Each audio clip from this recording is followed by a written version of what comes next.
السلام علیکم ورحمۃ اللہ وبرکاتہ۔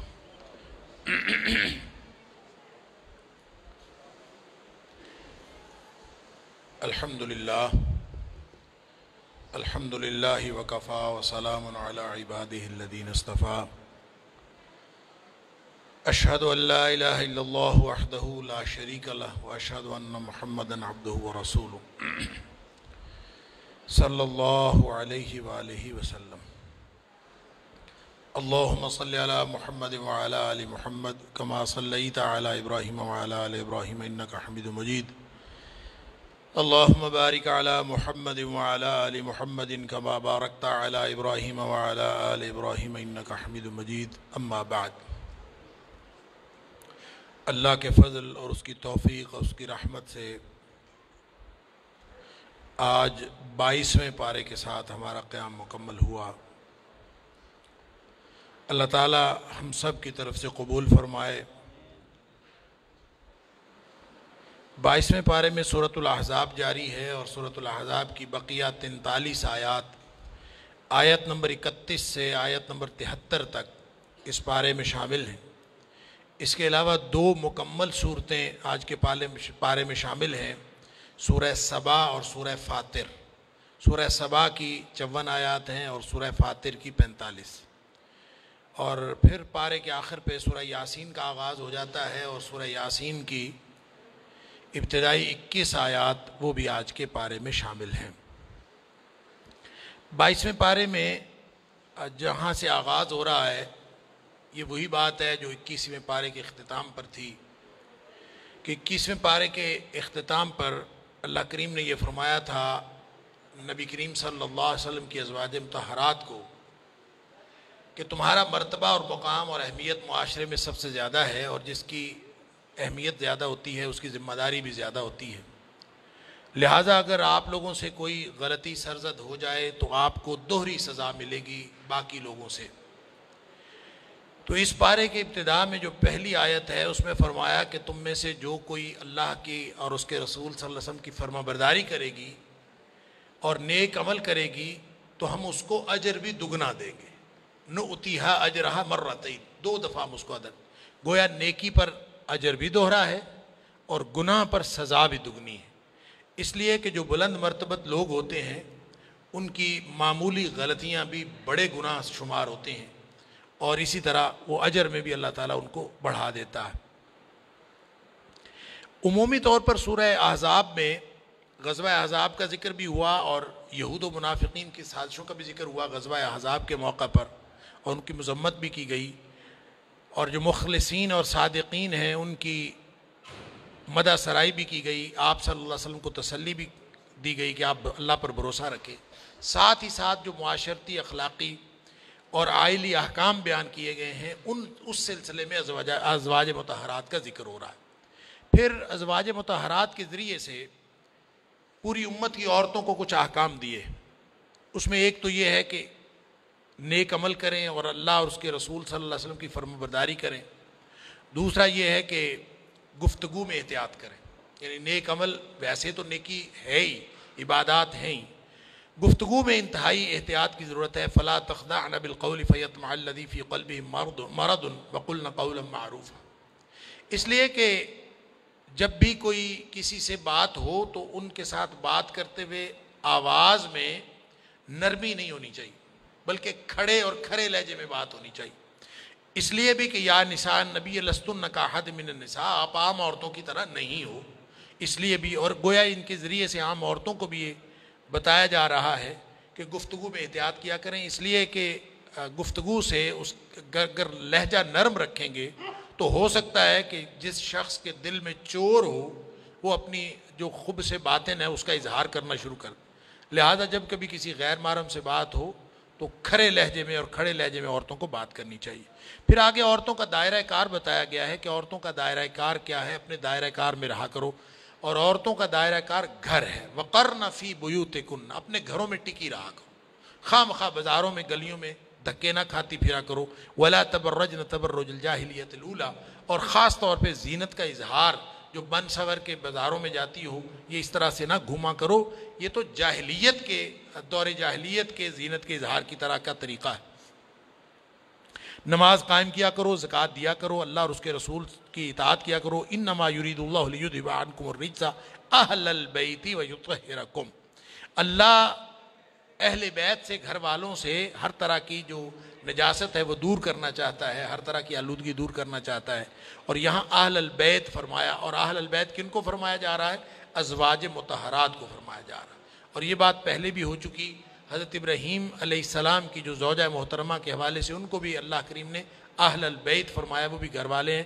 گویا قرآن کے بار بار بیان سے یہ بات سمجھ آتی ہے کہ جو ازواج ہوتی ہیں وہ اہل البیت میں سے ہوتی ہیں، اور اہل بیت کا کوئی تصور نہیں ہے جس میں ازواج موجود نہ ہوں. پھر ایک بات یہ بھی فرمائی وَاذْكُرْنَ مَا يُتْلَىٰ فِي بُيُوتِكُنَّ مِنْ آيَاتِ اللَّهِ وَالْحِكْمَةِ. قرآن اور حدیث کا گھر کے اندر درس ہونا چاہیے اور اس پر عمل بھی ہونا چاہیے. وَاذْكُرْنَ، تذکرہ ہوتے رہنا چاہیے.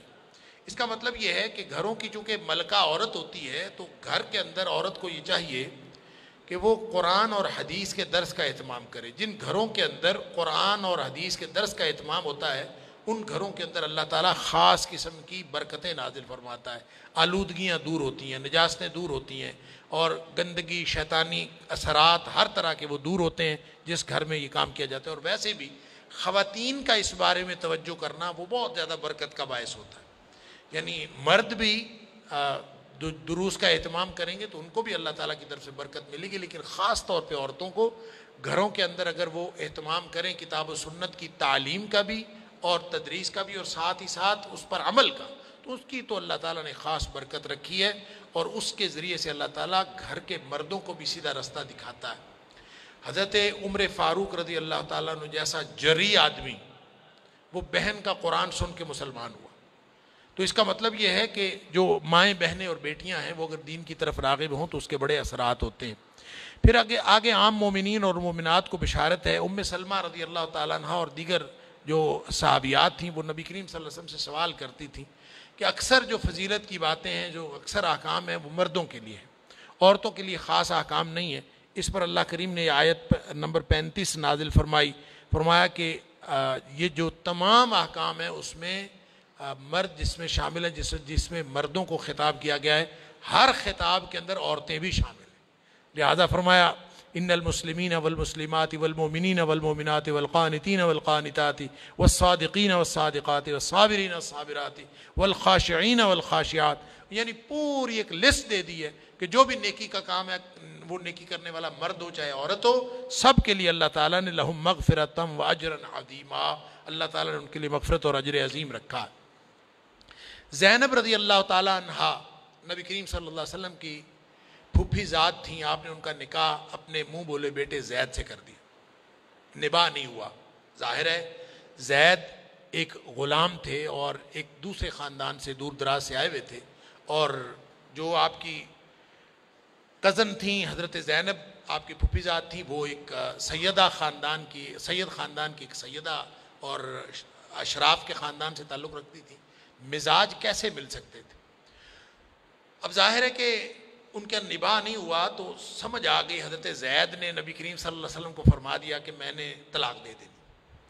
نبی کریم صلی اللہ علیہ وسلم کو اللہ تعالیٰ نے وحی کے ذریعے بتا دیا زید طلاق دے دیں گے، اور اس کے بعد آپ نے حضرت زینب سے نکاح کرنا. اب چونکہ عرب کے ہاں یہ رسم تھی کہ منہ بولا بیٹا جو ہے اس کی بیوی کو بھی اپنی حقیقی بہو کی طرح سمجھا جاتا تھا، اور لوگ حرام سمجھتے تھے کہ بہو کے ساتھ اگر بیٹے کی متعلقہ ہے تو اس کے ساتھ جیسے نکاح حرام ہے، اسی طرح وہ سمجھتے تھے منہ بولے بیٹے کی متعلقہ کے ساتھ بھی نکاح حرام. اب نبی کریم صلی اللہ علیہ وسلم کو اللہ تعالیٰ نے بذریعہ وحی بتا دیا کہ ان کے ساتھ اس نے طلاق دے دینی تو آپ نے نکاح کرنا. نبی کریم صلی اللہ علیہ وسلم کو انقباض تھا کہ لوگ کیا کہیں گے، لوگ باتیں کریں گے. پہلے ہی لوگ بہت کفار تو ہرزہ سرائی کرتے تھے، منافقین بھی عجیب و غریب بکواس بازی کرتے تھے. اس لیے نبی کریم صلی اللہ علیہ وسلم نے حضرت زید کو بہت کہا کہ آپ جو ہے نا اس کو طلاق نہ دیں. وَإِذْ تَقُولُ لِلَّذِي أَنْعَمَ اللَّهُ عَلَيْهِ وَأَنْعَمْتَ عَلَيْهِ امسک علیک زوجک واتق اللہ. آپ نے بہت کہا کہ تو اپنی بیوی کو اپنے پاس رکھو اور اللہ سے ڈرو. وتخفی فی نفسک ما اللہ مبدی. اے اللہ کے رسول صلی اللہ علیہ وسلم، آپ دل میں اس بات کو چھپا رہے تھے جس کو اللہ ظاہر کرنا چاہتا تھا. اللہ اکبر۔ حضرت عائشہ صدیقہ رضی اللہ تعالیٰ عنہ فرماتی ہیں، مسلم شریف کی حدیث ہے، وَلَوْ كَانَ مُحَمَّدًا صلی اللہ علیہ وسلم كَاتِمًا شَيْئًا بِمَا أَنزَلَ اللَّهُ عَلَيْهِ لَكَتَمَ هَذِهِ الْآيَةَ۔ اللہ اکبر۔ نبی اکرم صلی اللہ علیہ وآلہ وسلم اگر کوئی چیز چھپاتے جو اللہ کی طرف سے وہی نازل ہوئی ہے، نبی کریم صلی اللہ علیہ وسلم تو کوئی بات چھپائی نہیں نا، ہر چیز امت کو بتا دی، سبحان اللہ۔ اگر کوئی چیز نبی کریم صلی اللہ علیہ وسلم چھپاتے تو آپ نے یہ آیت چھپا لینی تھی۔ اس قدر نبی کریم صلی اللہ علیہ وسلم کو حیا مانے تھی، انقباض تھا، اور آپ اگر چھپاتے تو یہ چھپا لیتے، لیکن اللہ تعالیٰ اس کو ظاہر کرنا چاہتا تھا۔ اللہ فرماتا ہے وَتَخْشَى النَّاسَ وَاللَّهُ حَقُّ أَن تَخْشَاهُ، آپ کے دل میں لوگوں کا ڈر تھا کہ لوگ باتیں کریں گے، تو کوئی مسئلہ ہی نہیں۔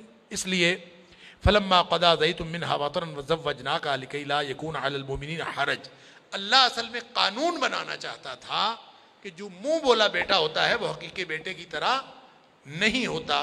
شروع میں ہم نے اس سورت کے آغاز میں کل کے بارے میں آیا تھا کہ اللہ نے کسی ایک شخص کے، ایک مرد کے سینے میں دو دل نہیں بنائے، جس طرح ایک مرد کے سینے میں دو دل نہیں ہوتے، بعین ہی کسی ایک شخص کی دو حیثیتیں نہیں ہوتی۔ یہ نہیں ہو سکتا کہ ایک جیسے جس زہار میں آدمی اپنی بیوی کو ماں کہہ بیٹھتا ہے، وہ بیوی بھی ہو اور ماں بھی ہو، ماں نہیں بن جاتی، وہ گناہ ہے، نہیں کہنا چاہیے، لیکن وہ ماں بن نہیں جاتی۔ اسی طرح منہ بولا بیٹا وہ اپنے ماں باپ کا بیٹا ہے، وہ کسی کے کہنے سے اس کا بیٹا نہیں بن جاتا۔ لہٰذا حضرت زید نبی کریم صلی اللہ علیہ وسلم کے حقیقی بیٹے نہیں تھے، تو متبنہ کے جو احکام ہیں وہ قیامت تک کے لیے قائم کرنے تھے۔ لہٰذا فرمایا کہ اللہ تو یہ قائم کرنا چاہتا تھا کہ مومنین کے اوپر کوئی حرج نہیں ہے کہ اپنے منہ بولے بیٹے کی جو متعلقہ ہے اس سے نکاح کر لیا کرے، کیونکہ یہ اب نبی کریم صلی اللہ علیہ وسلم تو آخری نبی ہیں، اس کے بعد نبی تو آنا کوئی نہیں تھا، قیامت تک کے لیے اس غلط تصور کو ختم کرنا تھا، اس لیے اللہ تعالیٰ نے اس کو ظاہر کرنا تھا۔ لہٰذا اللہ تعالیٰ نے نبی اکرم صلی اللہ علیہ وسلم سے ان کا نکاح کرایا اور فرمایا ما کان محمد ابا احد من رجالکم، سنو نبی کریم صلی اللہ علیہ وسلم کسی مرد کے باپ ہے ہی نہیں، تم باتیں کیا کر رہے ہیں؟ یعنی اعتراض کیا ہے نبی کریم صلی اللہ علیہ وسلم، آپ کے کوئی نرینہ اولاد تھی ہی نہیں جو جوان ہوئی ہو، جس کی بہو ہو، جس کی بیوی ہو اور نبی پاک صلی اللہ علیہ وسلم کی بہو ہو اور پھر آپ نے نکاح کیا، ایسا کچھ ہے ہی نہیں۔ ولیکن رسول اللہ و خاتم النبیین، آپ اللہ کے رسول ہیں اور آپ نبوت کے سلسلے کو ختم کرنے والے۔ لہٰذا چونکہ نبوت کا سلسلہ ختم ہو جانا تھا، اس لیے اس رسم کا خاتمہ کرنا بھی ضروری تھا، اور اللہ تعالیٰ نے نبی اکرم صلی اللہ علیہ وسلم کے ساتھ حضرت زینب کا نکاح کروا دیا۔ پھر آگے نبی کریم صلی اللہ علیہ وسلم کے فضائل و امتیازات ہے، پھر نکاح کے عمومی احکام، عدت وغیرہ کا تذکرہ ہے، پھر کچھ خصوصی احکام ہیں، عائلی احکام نبی کریم صلی اللہ علیہ وسلم کے لیے۔ ایک تو یہ کہ آپ کے لیے 4 کی قید نہیں ہے، باقی سارے اہل ایمان کے لیے 4 بیویوں کی قید ہے، نبی کریم صلی اللہ علیہ وسلم کی 4 بیویوں کی قید نہیں ہے۔ پھر یہ بھی کہ غنیمت تقسیم کرنے سے پہلے جب مال غنیمت آتا ہے ان میں اگر کوئی لونڈیاں ہوں تو نبی کریم صلی اللہ علیہ وسلم کو یہ اختیار تھا کہ آپ مال غنیمت تقسیم کرنے سے پہلے اگر کسی لونڈی کو اپنے لیے پسند فرمائیں تو آپ اس کو اپنے پاس رکھ سکتے تھے۔ اسی طرح نبی کریم صلی اللہ علیہ وآلہ وسلم کو یہ بھی بتایا گیا کہ آپ کے لیے اگر کوئی عورت اپنے آپ کو ہبہ کرے بغیر مہر کے تو آپ اس کو نکاح کر سکتے ہیں، آپ کے لیے جائز ہے۔ اسی طرح یہ بھی فرمایا کہ آپ اگر بیویوں میں مساوات قائم نہ بھی کر سکیں تو بھی کوئی حرج نہیں ہے، اگرچہ نبی باری وغیرہ میں تو نبی کریم صلی اللہ علیہ وسلم اگرچہ پوری ان کے اندر مساوات فرماتے تھے۔ اس کے علاوہ ایک بڑا خاص حکم کہ وہ آیت تخیر، کل میں نے عرض کیا تھا کہ آیت تخیر جب نازل ہوئی ہے کہ بیویوں نے خرچہ مانگا تھا نبی کریم صلی اللہ علیہ وسلم سے ازواج مطہرات نے، تو اللہ تعالیٰ نے وہی نازل فرما دی کہ اگر دنیا چاہیے تو آپ کسی اور کے پاس چلی جائیں، نبی کریم صلی اللہ علیہ وسلم کو طلاق دے دیں گے، اور اگر آپ نے اللہ اور اس کے رسول صلی اللہ علیہ وسلم کو چاہتی ہیں تو پھر نبی کریم صلی اللہ علیہ وسلم کے پاس صبر کر کے بیٹھی رہیں۔ تو سب نے یہ قبول کیا کہ ہم آئندہ خرچہ نہیں مانگیں گی، ہم نبی کریم صلی اللہ علیہ وسلم کے ساتھ رہنا چاہتے ہیں۔ اللہ نے انعام کے طور پر یہاں یہ خاص بات یہ فرما دی کہ اب اس کے بعد یہ جو 9، اس وقت نبی کریم صلی اللہ علیہ وسلم کے پاس 9 بیویاں تھیں، تو فرمایا گیا کہ ان 9 کے علاوہ اب کسی اور کو ازواج مطہرات کی فہرست میں شامل ہونے کی اجازت نہیں۔ اب گویا کہ قیامت تک کے لیے جو اللہ تعالیٰ نے فضیلت دی ہے بس وہ ان کو ہے۔ یہ آیت تخیر کے بعد اللہ نے انعام دیا، اور ساتھ یہ بھی فرمایا کہ ان کو آپ تبدیل بھی نہیں کر سکتے، گویا جو آپ کی زوجیت میں آ گئی ہیں اب یہ ان کا یہ اعزاز جو ہے وہ یہ ہمیشہ ہمیشہ تک قائم رہے گا۔ اس کے بعد ایک آداب دعوت کے بارے میں آیت نمبر 53 کے اندر بتایا گیا ہے، جب حضرت زینب سے نکاح ہوا، نبی کریم صلی اللہ علیہ وسلم نے ولیمہ کیا، صحابہ کرام آئے، گپے مارتے رہے، بیٹھے رہے، کھانا بھی کھایا۔ کس کا دل کرتا ہے کھانا بھی کھائے اور نبی کریم صلی اللہ علیہ وسلم کی محفل چھوڑ کے چلا جائے؟ نبی کریم صلی اللہ علیہ وسلم کو حیا مانے تھی، آپ نے کسی کو نہیں کہا اٹھ کے جائے، آپ کو تکلیف ہو رہی تھی لیکن آپ نے کسی کو نہیں کہا۔ اللہ نے قرآن میں قرآن بنا کے نازل کر دیا کہ دیکھیں، نہ تو کھانا پکانے کے انتظار میں پہلے آ کے بیٹھ جایا کرو، اور نہ ہی کھانا کھانے کے بعد گپے ہانکنے کے لیے بیٹھا کرو۔ کھانا جب بلایا ہے آپ اس وقت جائیں، اور جس وقت کھانا کھا لیا فَانْتَشِرُوا وَلَا مُسْتَأْنِسِينَ لِحَدِيثٍ، تو پھر اس وقت کھانا کھا کے نکل جایا کرو، ایسے خام خواہ گپے مارنے کے لیے، گفتگو کرنے کے لیے بیٹھ نہ جایا کرو۔ پھر آگے ان کی فہرست دی گئی ہے جن کے لیے پردے کے حکم کے بعد یہ سوال ہوا کہ کس کس کے پردہ ہے، تو آیت نمبر 55 ہے، لا جناح علیہن فی آبائہن ولا ابنائہن ولا اخوانہن، ایک فہرست دی گئی ہے کہ جن میں جو ہر وقت گھر میں آنے جانے والے ہیں اور گھر میں جو لوگ رہتے ہیں ان کے لیے ان سے پردہ کرنے کی ضرورت نہیں۔ اب یہ جو باپ، بیٹے، بھتیجے، بھانجے یہ گھر کے اندر ہوتے ہیں تو ان کے سامنے پردہ کرنے کی ضرورت نہیں ہے۔ پردہ کرنے کی ضرورت نہیں ہے کا مطلب یہ نہیں ہے کہ عورت جو ہے اپنا سطر ننگا کر سکتی ہے، سطر تو ان کے سامنے بھی ننگا نہیں کیا جا سکتا۔ البتہ وہ پردہ جو ان محرم رشتوں کے سامنے کرنے کی ضرورت نہیں ہے، وہ کون سا پردہ ہے؟ وہ وہی پردہ ہے جو باہر نکلتے ہوئے کرنے کی ضرورت ہے۔ لہٰذا جن لوگوں کو یہ سمجھ نہیں آتی کہ جو کہتے ہیں کہ جناب عورت کے چہرے کا پردہ نہیں ہے، عورت کے ہاتھوں کا اور چہرے کا پردہ نہیں ہے، تو وہ کون سا پردہ ہے جو محرم رشتوں سے نہیں کرنا؟ اب ظاہر ہے کہ سطر تو ننگا نہ باپ کے سامنے کیا جا سکتا نہ بھائی کے سامنے کیا جا سکتا ہے، تو یہ وہی تو پردہ ہے۔ اس لیے اللہ کریم نے یہاں پہ اس کی بھی فہرست بتا دی۔ پھر نبی کریم صلی اللہ علیہ وسلم پر درود و سلام کا حکم ہے، یا ایھا الذین آمنوا صلوا علیہ وسلموا تسلیما، اللہ اور اس کے فرشتے نبی کریم صلی اللہ علیہ وسلم پر درود بھیجتے ہیں، اور اے ایمان والو تم بھی درود بھیجا کرو اور سلام کیا کرو۔ درود بھیجنا بالکل ایک ایسا لفظ ہے جو ہماری سمجھ میں نہیں آتا۔ درود بھیجنے کا کیا مطلب ہے؟ کیا مطلب ہے درود بھیجنے کا؟ اصل میں یہ رحمت کی دعا ہے۔ صلو، صلا کا لفظ جو ہے، جس کا یہ وہی نماز والا صلاۃ، یہ صلاۃ کا لفظ جو ہے جب اللہ کے لیے ہوتا ہے تو اس کا مطلب ہوتا ہے کہ اللہ رحمت نازل کرتا ہے۔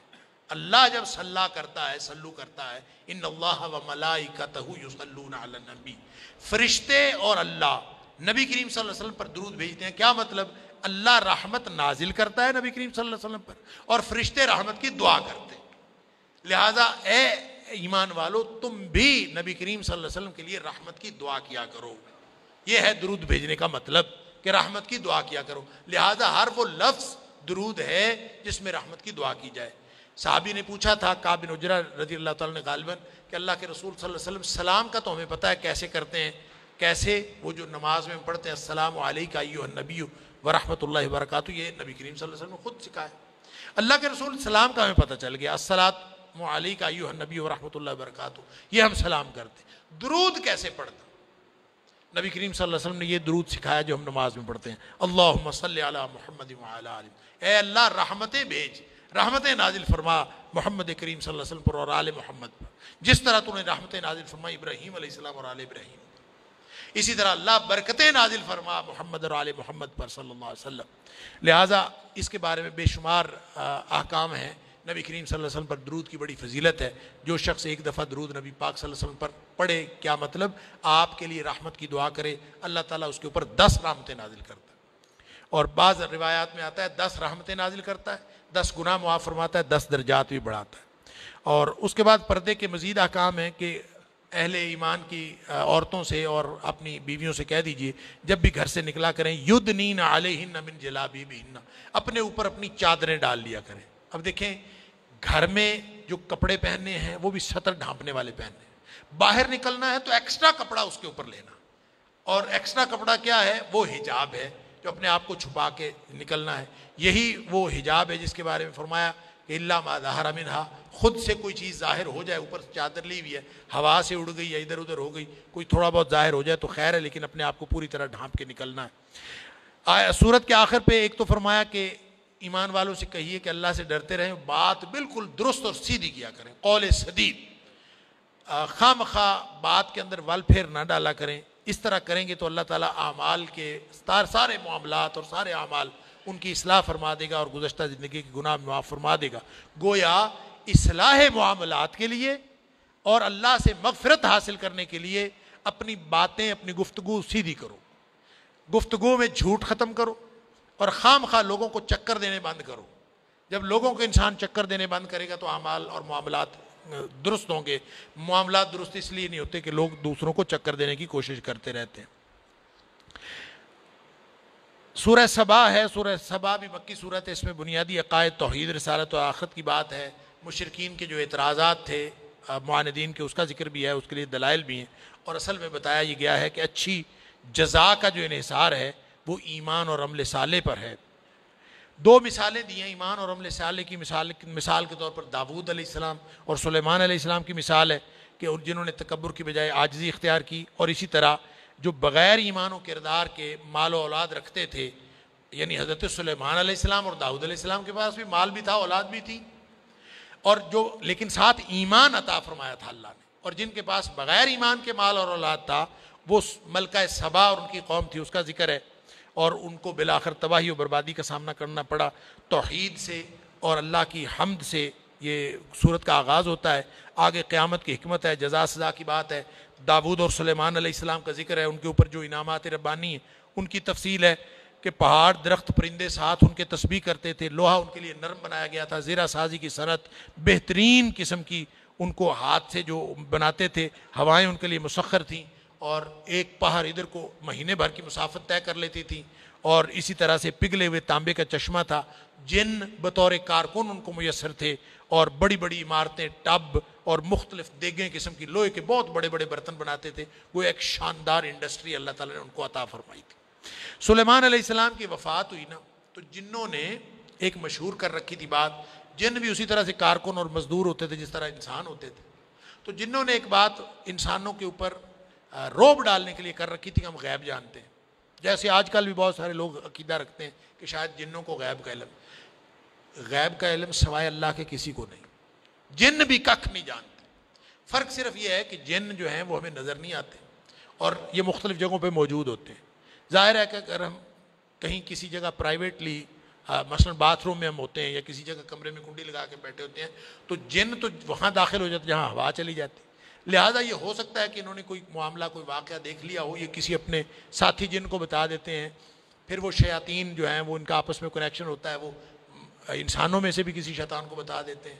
تو آپ کو کوئی اطلاع دے کے خواہ مخواہ اپنا روب ڈال لیتا ہے کہ جیسے میں غیب جانتا ہوں. تو غیب اصل میں جانتا کوئی نہیں. اسی طرح جنوں نے یہ روب ڈالا ہوا تھا تو اللہ تعالیٰ نے ان کی اس طرح سے رسوائی کی کہ جب حضرت سلیمان علیہ السلام کی وفات ہوئی تو جن کام کر رہے تھے. سلیمان علیہ السلام یوں اپنی چھڑی سے ٹیک لگا کے کھڑے ہوئے تھے. کھڑے کھڑے اللہ تعالیٰ نے روح قبض کر اور وہ کھڑے رہے. تو جن سمجھتے رہے کہ آپ کھڑے ہیں، حالانکہ وہ فوت ہو چکے تھے. اور جن اسی طرح لگے رہے کام، وہ کھڑے ہیں تو کام کرتے رہے. بالآخر کہتے ہیں کہ اس نے دیمک نے اس کو کھایا. کتنا عرصہ لگا ہوگا کہ دیمک نے آپ کے اس سہارے میں جو چھڑی جو آپ عصا کے ساتھ ٹیک لگا کے کھڑے تھے اس کو دیمک لگی، وہ چھڑی ٹوٹی اور پھر سلیمان علیہ السلام کا جسد خاکی گرا تو ان کو پتہ چلا. تو ساری دنیا پر یہ غیب فلما خر تبینت الجن ان لو كانوا يعلمون الغیب ما لبثوا في العذاب المہین. اگر وہ غیب جانتے ہوتے تو آج ان کو یہ رسوائی کا دن نہ دیکھنا پڑتا. اللہ تعالیٰ نے یہ بات بتائی. آگے قوم سبا کی سرسبزی و شادابی کا ذکر ہے اور پھر ان کی تباہی کا. آیت نمبر 15 سے لے کر آیت نمبر 21 تک. قوم سبا یمن میں تھی. کہتے ہیں کہ بہت پاکیزہ ملک، ایسا شاندار اللہ نے عطا کیا تھا. سرسبز و شاداب بھی تھا. کہتے ہیں مکھی اور مچھر بھی نہیں تھا. اس قدر خوبصورت اللہ تعالیٰ نے ان کو ملک عطا کیا تھا. اور وہاں پہ ایک سد معارب کہتے ہیں ایک بند تھا. اس کے دونوں طرف باغات تھے 300 مربع میل. اور معارب جو ہے وہ دارالحکومت تھا. صنعاء سے کہتے ہیں 60 میل مشرق کی جانب.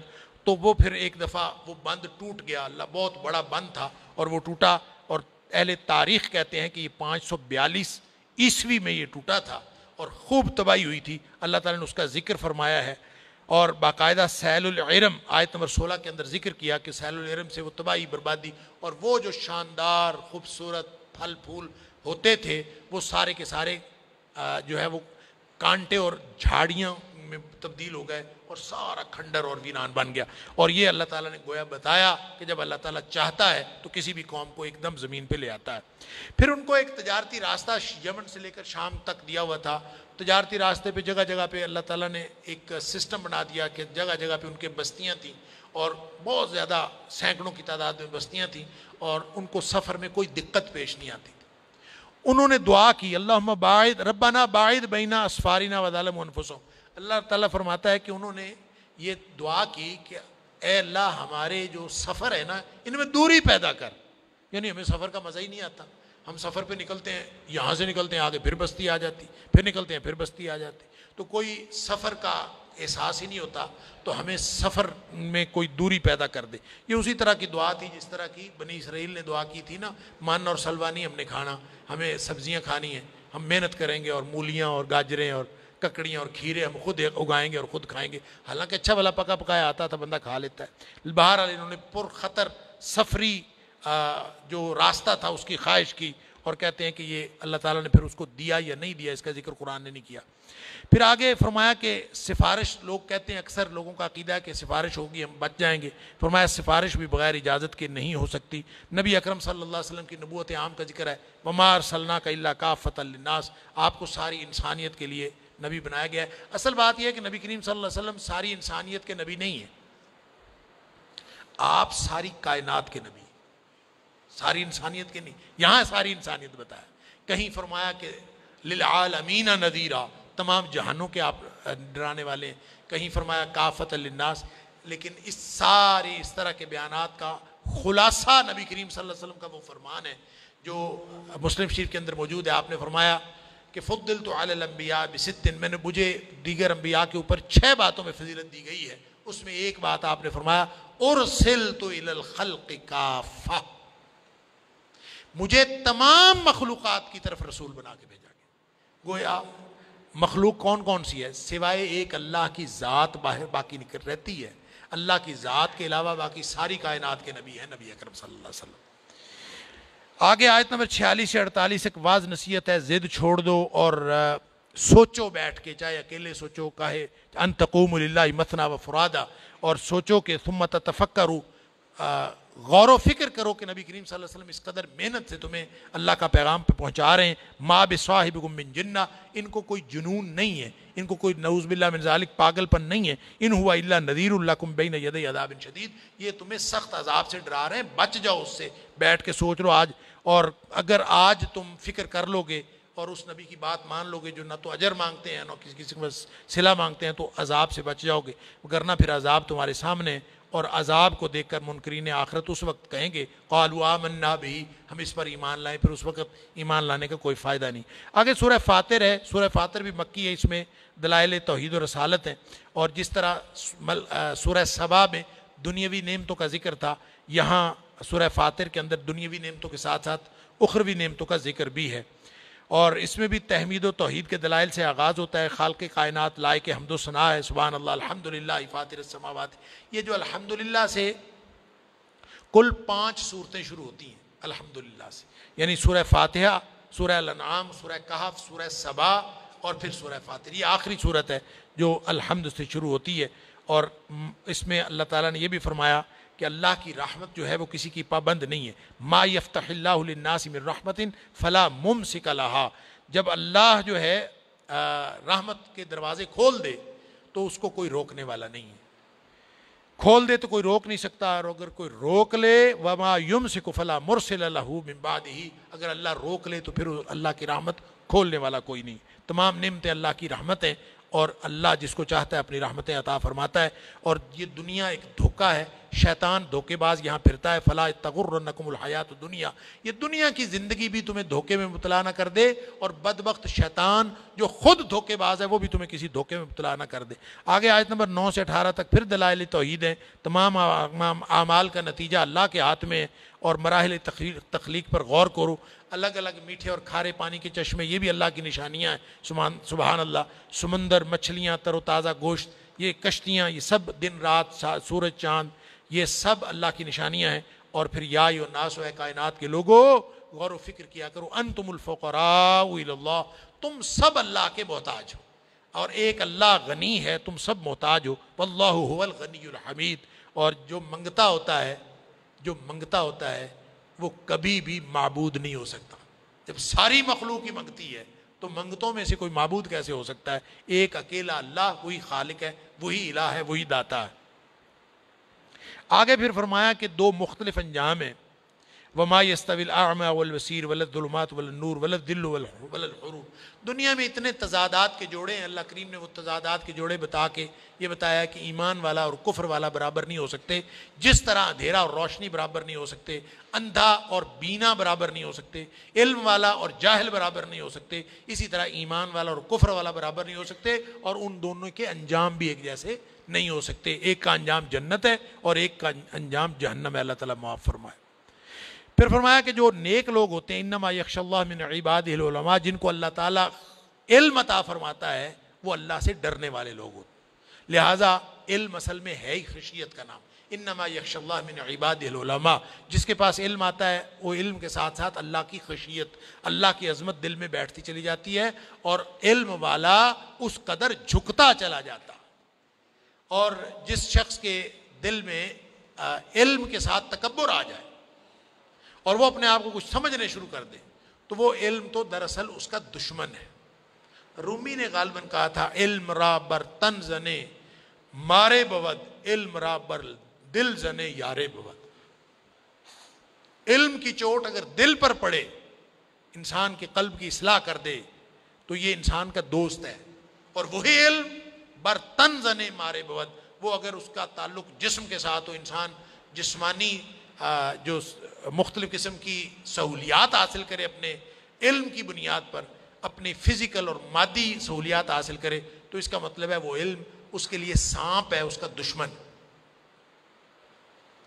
آگے فرمایا کہ ہمیشگی کی جنت، سونے کے کنگن اور ریشم کا لباس، یہ سب کچھ اللہ تعالیٰ نے اہل ایمان کے لیے رکھا ہے۔ اللہ تعالیٰ ہم سب کو ایمان نصیب فرمائے اور وہاں پہ شکر کریں گے، قالوا الحمد للہ الذی اذھب عنا الحزن، اور اہل ایمان شکر کریں گے، اللہ تو نے ہمیں ہر قسم کی غم سے، ہر قسم کی مصیبت سے بچا کر ہمیں جنتیں عطا فرمائیں۔ اس کے بعد جہنمیوں کا ذکر ہے کہ چیخیں گے، چلائیں گے، اللہ اکبر، نہ موت آئے گی وہاں پہ، نہ عذاب ہلکا ہوگا، عذاب میں تخفیف بھی کوئی نہیں ہوگی، اور پھر یہ کہیں گے کہ ایک دفعہ نکال دے اور دوبارہ ہم یہ عمل نہیں کریں گے۔ اللہ تعالیٰ فرمائے گا کہ عمر دی تھی نا پہلے، اور پہلے نبی بھی آئے تھے بتانے کے لیے، سب کچھ ملا تھا، نصیحت کے لیے نبی آئے تھے، عمر موجود تھی اور موقع تھا، وہ تم نے ضائع کر دیا، اب چکھو مزہ اپنے ظلم کی بدولت، کوئی مددگار نہیں ہوگا۔ اللہ اکبر، فذوقوا فما للظالمین من انصار، اب چکھو مزہ اور کوئی ظالموں کا مددگار نہیں ہوگا۔ فرمایا نیک و بد کو ہر ایک کو پورا پورا بدلہ ملے گا۔ پھر آگے پھر دلائل توحید ہیں، کوئی اور خالق ہے تو دکھاؤ، اللہ اکبر، ارونی ماذا خلقوا من الارض۔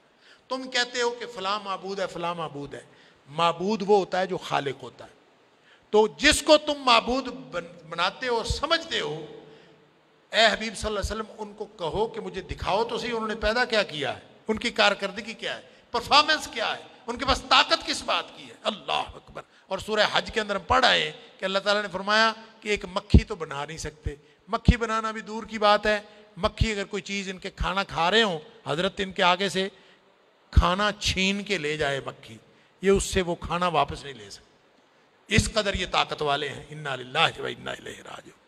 پھر آخر پہ فرمایا کہ مہلت سے فائدہ اٹھا لو، یہ جو اللہ تعالیٰ نے مہلت دی ہے نا، کرتوت تو یہ ہے کہ اللہ پکڑے اور سب پر عذاب نازل کر، ایسا نہیں ہے۔ اب دیکھیں تو صحیح، صبح و شام دن رات کیسے کیسے اللہ کی نافرمانی ہو رہی ہے، لیکن وہ کتنا حلیم اور بردبار ہے، وہ ہمارے پر عذاب نہیں نازل کر رہا۔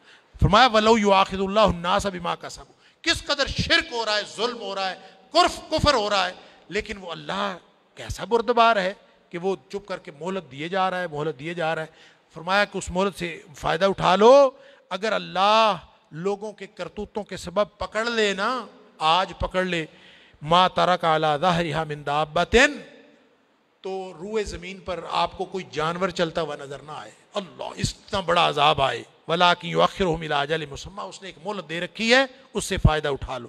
آگے سورہ یاسین ہے، سورہ یاسین کی پہلی 21 آیات آج کے پارے میں شامل ہے۔ سورہ یاسین کے بارے میں ویسے تو اس کا جو مرکزی مضمون ہے وہ یہ کہ حجت تمام ہو چکی ہے اور معاندین کے لیے ہدایت کے دروازے بند ہو گئے ہیں، اور اس کے بعد اللہ کی طرف سے عذاب آ جائے. گویا ایک طرح کی تنبیہ اور جھنجھوڑا گیا ہے معاندین نبوت کو، اور اس کے ساتھ ساتھ عقیدہ آخرت کے دلائل بھی دیے گئے ہیں، اور وحی اور نبوت کی صداقت کی بات بھی کی گئی ہے، اور یہ بتایا گیا ہے کہ وحی اور نبوت اس کی صداقت کے لیے کسی خارجی دلیل کی ضرورت نہیں ہوتی. نبی کا نبی ہونا ہی آپ اپنی دلیل ہوتا ہے. لہٰذا مثال کے طور پر اس میں 3 نبیوں کا ذکر ہے. ایک بستی کا اللہ تعالیٰ نے فرمایا کہ ایک بستی تھی، کوئی بستی، نام تو نہیں لیا، لوگوں نے کہا کہ یہ انطاکیہ بستی تھی شام کی، انطاکیہ نام، واللہ اعلم. تو اس میں پہلے 2 نبی بھیجے، پھر اس کے بعد ایک تیسرا بھیجا، 3 نبی ایک کے بعد دیگرے آئے. لیکن وہ بدبخت ایسے تھے بستی والے، انہوں نے 3 نبیوں کو جھٹلا دیا، اور بلکہ آگے سے یہ کہنے لگے کہ ہم تو سمجھتے ہیں کہ آپ کی وجہ سے ہمارے اوپر نحوستیں چھائی ہوئی ہیں. اللہ اکبر، اس قدر انہوں نے بدبختی کی. اور پھر ان کو کہتے ہیں کہ ہمیں تو آپ نبی لگتے ہی نہیں ہیں، ہماری طرح چلتے پھرتے ہیں، ہماری طرح آپ تو نبی لگتے ہی نہیں، کوئی دلیل دکھائیں، کوئی معجزہ دکھائیں، نبی ہیں. انہوں نے آگے سے پتہ کیا کیا؟ انہوں نے کہا قالوا ربنا یعلم انا الیکم لمرسلون. ہمیں کوئی خارجی دلیل دینے کی ضرورت نہیں ہے، ہمارا رب جانتا ہے کہ ہم رسول ہیں. اتنا ہی کافی ہے. رسول کا رسول ہونا دلیل کے لیے کافی. لہذا نبی کریم صلی اللہ علیہ وسلم کی ذات نبوت و صداقت کا آپ ثبوت تھی، ایسے ہی اللہ کا قرآن آپ اپنا ثبوت ہے، اور جو حق ہوتا ہے وہ ہمیشہ آپ اپنا ثبوت ہوتا ہے، اس کو خارجی دلیل کی ضرورت نہیں ہوتی. لیکن ان بدبختوں نے پھر بھی ان کے ساتھ، ان جو نبی تھے ان کے ساتھ اچھا نہیں کیا. اور پھر ایک نبی، ایک شخص جس کو اللہ تعالیٰ نے ہدایت دی تھی، بعض نے کہا کہ اس کا نام حبیب نجار تھا، وہ بہرحال آیا دور سے آ کے اس نے لوگوں کو سمجھایا کہ اللہ کے نبیوں کے ساتھ اس طرح کا سلوک نہ کرو، نہیں تو اللہ کا عذاب آ جائے گا. اور آگے بیان جاری ہے، اور اگلے پارے میں جا کے یہ بیان مکمل ہوگا کہ ان لوگوں نے، بدبختوں نے اس کو بھی قتل کر دیا. تو اللہ تعالی ہم سب کو قرآن سمجھنے اور عمل کرنے کی توفیق عطا فرمائے. وآخر دعوانا الحمدللہ رب العالمین.